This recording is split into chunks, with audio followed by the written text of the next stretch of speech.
Well, you have some words about Jayson Tatum. You say, yo, is he the softest Boston Celtics superstar ever? If you're so tough, why didn't you get an NBA Finals MVP last year? And Tatum responded.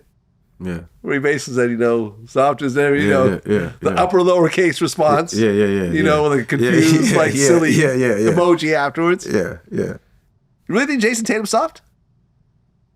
I'm just saying, it's the way, it's just the way he plays. Jayson Tatum is a great player, though. Like, I'm not going to take away from his talent. Like, what he's done for his age and where he's at is incredible. But it's just that Boston Celtics jersey. Like, when you think about the toughest dudes to be in a Boston Celtics, Dennis Scott, Larry Bird, you got KG in them. Like Kevin McHale, like those guys are just like, yo, man, you're going to have to really think about your life after this game. And I don't feel like guys think about that when they play against, Jayson Tatum. Okay. Well, you had an interesting top five. Steph Curry, Kobe, LeBron, James, Kevin Durant, and Shaq. Yeah.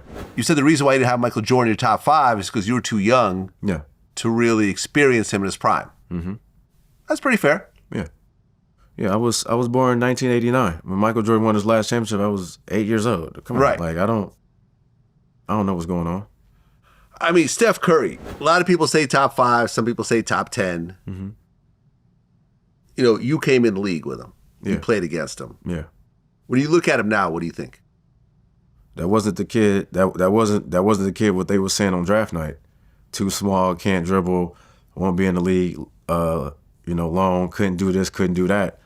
He proved all the doubters wrong. So to me, and he changed the game of basketball. He really did. Everybody, you used to, want to get to the thing and dunk. Everybody want to see how far they can shoot the three now. Yeah, it's funny. I interviewed Rex Chapman, right? And he played with Del Curry. And he used to babysit Steph Curry, right? And he was talking about this one time he was in the car. It was him, Del Curry, Muggsy Bogues, and Steph Curry in the baby seat. Okay. And they were arguing with each other about who the best player was out of the three of them. And he's like, yeah, we're having this argument not knowing that the best player is in the baby seat right now. Yeah. That's the best player out of all of us. That's going to change the whole game. Yeah. We're thinking we're something. We ain't nothing compared to the kid in the baby seat right now. Right.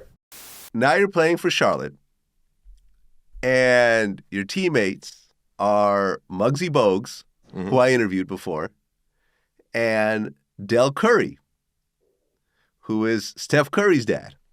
Yeah. And Steph was a baby at the time, and I guess when Del and his wife would go out to dinner, you would sometimes babysit Steph. Right. Yeah. And this is actually my favorite part, when I went through your book. This is my absolute favorite part in the whole book, where you basically said that you'd be hanging out with Del and Muggsy and Steph Curry, the baby, and you guys would basically talk about how great players you guys all are, not knowing the best player out of all of you is the baby sitting next to you. That's right. Yeah, I was always relegated to the back seat. Somehow Muggsy got all the leg room in the front seat, and somehow we didn't put him in the baby seat. But Stephen would ride beside me in the back, and Del and Muggs up front. And I'm sure we weren't talking about how great we were, but we're probably listening to sports radio. Muggsy was a lottery pick. I was a lottery pick. Del's a first-round pick.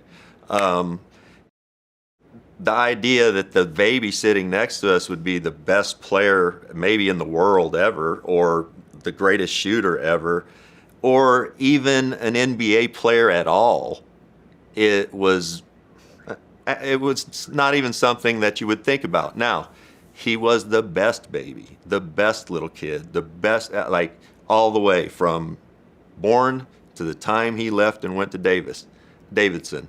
The best kid in the world, and if there was any of the kids that we all grew up around that would have gone on to do this, Stephen is the one that deserves it.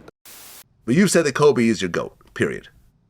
Yeah, I mean, man, I was, since 2000, being able to see Kobe grow up from like a kid to a man, like, that's living in LA. I mean, that's definitely going to be my GOAT forever. And then I might have to change my top five again.